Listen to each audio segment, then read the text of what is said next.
পাওয়ার দিচ্ছেন কিন্তু ফ্যান ঘুরছে না, পাওয়ার দিচ্ছেন কিন্তু ফ্যান ঘুরছে না, চার্জিংয়ে লাইটিং করতেছে। এ সময় বুঝতে হবে যে আপনার ব্যাটারির ব্যাকআপ থাকছে না, চার্জ দিলেও ব্যাটারির ব্যাকআপ থাকে না।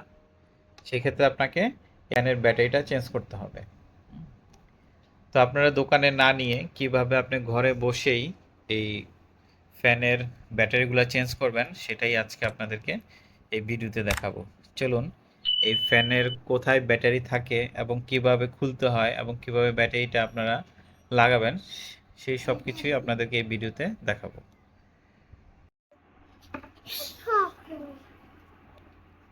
এখন আমরা এরকম একটি স্ক্রুড্রাইভার দিয়ে, এই দেখুন দুইটা স্ক্রু আছে দুই পাশে, এই দুইটাকে খুলবো, খুলে নেব। খোলাটা ইজি, দেখুন এই যে খুললাম। খোলার পরে এখানে একটু চাপ দেব, চাপ দিলে এই ঢাকনাটা খুলে যাবে। খুলে যাওয়ার পরে ব্যাটারিটাকে আমরা এভাবে টেনে বের করব। টেনে বের করে নতুন যে ব্যাটারিটা এর পাশাপাশি রেখে দেখুন দুইটা কেবল আছে, একটা কালো কেবল একটা লাল কেবল। তো ওয়ালটনের যেটা কালো এবং লাল আছে, কিন্তু আমার এই নতুন ব্যাটারিটাতে আছে নীল এবং লাল। তো আমি লালটাতে লাল কেবল লাগাবো আর নীলটাতে লাগাবো কালো কেবল। তো এভাবে হাত দিয়ে দেখবেন যে টান দিলে অংশ খুলতে চায় না, সেক্ষেত্রে এরকম একটি ফ্ল্যাট স্ক্রুড্রাইভার দিয়ে একটু চাপ দেবেন, তাহলে দেখবেন খুলে যাবে। ব্যাস, খুলে নিলাম।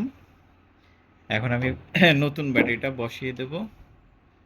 তো কালোটা লাগাবো নীলে,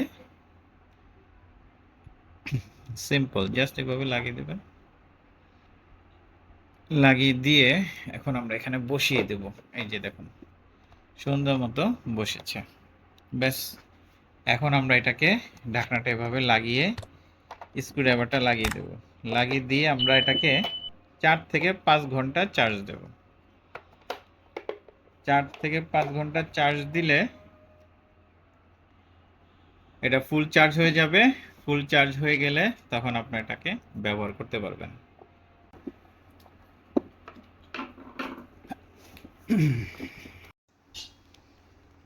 এটার ব্যাটারিটার তো লাগানো হলো, এটার পিছনে ঢাকনাও লাগালাম। এখন দেখি এটা স্ট্যাটাসটা দেখি। এই পাওয়ার বাটন, আমরা পাওয়ার বাটনটা প্রেস করি, দেখুন ফ্যান ঘুরতেছে। তো আপনারা চার্জ না দিয়ে এটা চালাবেন না।